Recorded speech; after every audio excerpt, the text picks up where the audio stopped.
Tidak ada makan siang yang gratis untuk jadi presiden. Harus menghadapi berbagai tekanan.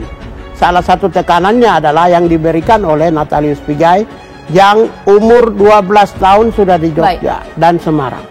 Saya itu besar di Jogja dan anak saya semua sekolah di Jogja, Semarang. Jangan percaya orang Jawa Tengah, Jokowi dan Ganjar. Kalau Pigai ini kan cuma casingnya doang Papua. Yang Papua beneran kan yang di Papua sana. Dia kan udah hidup di Pulau Jawa ini, yang menikmati kenyamanan, makan dan sebagainya. Lantas rakyat Papua yang di sana yang kelaparan, ketakutan, penuh dengan tangis dan sebagainya. Hari ini kan Jokowi membalikan itu semua. Mas Pigai ini bukan Mas, Pace, untuk meminta maaf atas diksi yang disampaikan kemarin itu melalui tweetnya. Mereka membunuh rakyat Papua, injak-injak harga diri dengan kata rendahan, rasis, monyet, dan sampah. Jokowi ngerampok gak? Jokowi ngebunuh gak di Papua? Presiden, presiden. Jokowi ngebunuh atau ngerampok? No, presiden. Nah, bos gak boleh gitu. Ya, Anda itu takut dengan Soeharto, Anda takut dengan Cendana, begini. Anda takut dengan mereka semua yang ngerampok, gak berani nyuarakan hal itu. Dalam konteks kenapa Jokowi Anda tuduh itu gak baik? Begini. Anda penakut, pecundang. Nggak pecundang nih. Siapa yang menyatakan rasis? Aku yang ngomong. Pertama. Aku yang ngomong kau rasis. Aku yang ngomong kau rasis. Satu orang menteri dari Papua saja tidak ada. Itu maksudnya apa? Nyatanya satu menteri aja tidak ada. Menteri investasi dari Papua, wakil menteri PU dari Papua. Jadi jangan pakai data dong kalau ngomong. Papua ada orang yang besar di Papua jadi menteri. Ada orang asli Papua jadi wakil menteri PU. Saya kira kita jangan ke sana membawanya. Dan kemudian saya melihat begini, Pak Jokowi itu periode pertama aja hampir 13 kali ke Papua. Saya sebut Jawa Tengah, kemudian saya disebut rasis. Itu yang saya tolak. Kalau Anda merasa itu tuduhan, silakan laporkan polisi. Itu saya akan laporkan. Ya, boleh.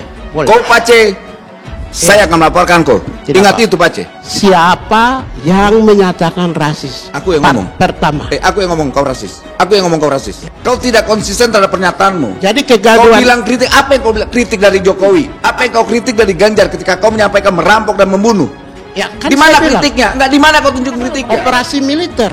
Apa yang dioperasikan militer? Diduga. Apakah Ganjar terlibat militer? Anda karena bukan ngawur cara berpikirmu. Karena kamu tidak merasakan penderitaan mereka. Kau merasakan rupanya dengan gaya hidup seperti ini. Pengecut. Rakyat Papua Anda mengatakan bahwa kau menikmati hidup di Jakarta, Pigai. Bapak-bapak bicara secara bergantian. Presidenlah yang bertanggung jawab atas seluruh penyelenggaraan negara. Karena itu saya tidak perlu menjelaskan soal kontribusi kepada bukan. Kau mau nyari empati publik? Bukan. Enggak, terlambat Pigai. Kau tetap akan dihukum. Kau akan dipenjara dengan pernyataanmu. Bukan. Enggak, kau enggak baik. Aku menjelaskan nyari empati enggak pantas di tempat ini. Aku ini tidak butuh empati kau. Gini, kau gini. Gini Pigai, sekali lagi. Pernyataanmu itu pernyataan ofensif. Jadi dengan kau menuduh orang merampok, membunuh. Natalius Pigai yang menyebut jangan percaya Ganjar dan Presiden Joko Widodo. Saat diminta tanggapannya, Ganjar justru mendoakan Pigai agar sehat selalu. Saya menantang, pernyataan saya di Twitter itu menantang Pak Ganjar. Saya menantang. Ya, saya doakan sehat. Ya, saya doakan sehat beliau. Ya. Mereka membunuh rakyat Papua, injak-injak harga diri dengan kata rendahan, rasis, monyet, dan sampah. Masa satu teritorial itu merampok tanah Papua, ngebunuh Papua, ngawur lu. Apa yang dicuitkan oleh Bung Pigai tadi pasti jelas itu salah. Rasisme terhadap siapapun tidak dibenarkan. Rasisme terhadap orang Papua kita tolak bersama-sama. Rasisme terhadap orang Jawa, orang Sulawesi, orang Sumatera tidak bisa diterima di negeri ini. Kalau dalam hal ini dikatakan bahwa Bung Pigai mewakili Papua, jelas tidak betul. Kenapa? Karena banyak sekali teman-teman Papua saya, baik yang ada di Papua maupun di Jakarta, ya, mereka semua tidak sama sekali tidak mendukung apa yang dikatakan oleh Bung Pigai. Karena Bung Pigai memang aktivis politik. Jadi kalau Ibu Yeni ngomong ya saya nggak bisa saya lawan saya karena Gus Dur yang asli. Saya malu. Nah, coba energinya diarahkan ke arah sana kakak. Jangan kamu kemudian bikin tweetan yang bikin kamu repot sendiri. Ya, akhirnya sibuk menangkis persoalan-persoalan yang menurut saya tidak esensial dan hanya akan menimbulkan luka satu sama lainnya. Saya sangat mengapresiasi apa yang dilakukan oleh Presiden Jokowi membangun berbagai macam infrastruktur. Kita berusaha untuk mewujudkan suasana yang damai, masyarakat yang damai dan sejahtera di Papua, dan itu hanya bisa dilakukan kalau kita mengarahkan energi kita untuk membangun dan bergandengan tangan. Setahu saya, rakyat Papua tidak pernah berkeluh kesah dan menuntut apapun. Karena hari ini cuma satu pemimpin di Republik ini yang bisa membuat rakyat Papua tersenyum dan mengeluarkan air mata yang dulunya duka menjadi sukacita. Hanya di era Jokowi. Rakyat Papua hanya mengenal 3 pemimpin. Pertama Bung Karno, kedua Gus Dur, ketiga Pak Jokowi. Dan itu fakta, Bung Pigai nggak boleh tutup mata soal itu.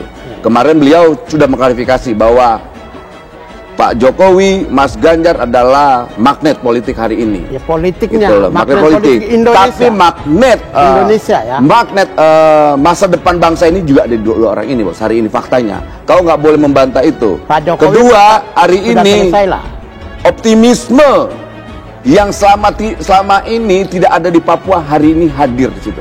Makanya saya bilang, yang dulu air mata dengan duka, hari ini rakyat Papua air matanya dengan sukacita. Itu dibalik oleh Presiden Jokowi.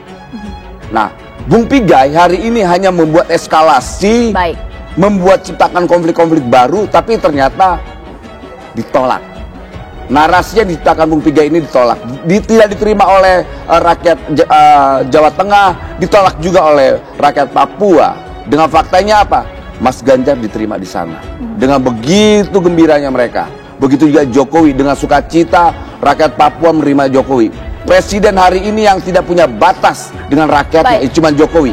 Ketakutan yang luar biasa hari ini Jokowi. Rakyat Papua mendapatkan hiburan. Yang dulu duka hari ini menjadi sukacita. Itu hanya ada di era Jokowi. Bayangkan event besar nasional yang puluhan tahun tidak pernah terjadi di mana-mana, hari ini PON ada di Papua. Dan ini harus menjadi apresiasi. Ya, bagaimana Pak Jokowi memacu infrastruktur, bagaimana Pak Jokowi dengan quick win tahun 2001-2022. Nah sekarang persoalannya apakah kita mau mengapresiasi hal-hal yang sudah dilakukan oleh pemerintah di Papua? Kalau soal ketidakpuasan, saya kira semua daerah di Indonesia ini punya ketidakpuasan. Soal kekayaan Papua misalnya, ya, yang digadaikan pada saat Orde Baru ini berdiri, tahun-tahun 60-an akhir gitu ya. Pak Jokowi mengembalikan itu kepada Indonesia, Freeport segala macam, tapi membenahi seluruh persoalan yang ada di sana. Itu juga bukan sekedar membalikan telapak tangan. Kalau soal bicara Papua dapat apa, mari kita bicara tentang rezim keuangan, rezim keuangan kita. Ya, bagaimana itu alokasi dana, alokasi umum, alokasi khusus. Papua sendiri ada Otsus. Jadi hal-hal yang begini kita jangan lalai. Kalau kita mau bersifat objektif, saya kira ini perlu kita apresiasi. Apalagi Bung Pigai ini kan orang asli Papua gitu. Jangan hanya negatifnya saja lah. Perlu juga ada apresiasi tentang apa yang sudah dilakukan oleh pemimpin gitu. Saya justru mengapresiasi apa yang dilakukan oleh Pak Ganjar. Karena dengan dia menunjukkan aktivitasnya di Papua, itu mampu meredam ya potensi konflik yang ditimbulkan oleh pernyataan yang berlebihan dari Pak Pigai. Ya, itu sangat meredam apa yang dilakukan oleh Pak Ganjar, Bu Puan, lalu si Gibran di Solo. Saya kira itulah yang membuat kita bisa melalui kemarin itu tanpa sesuatu yang berlebihan.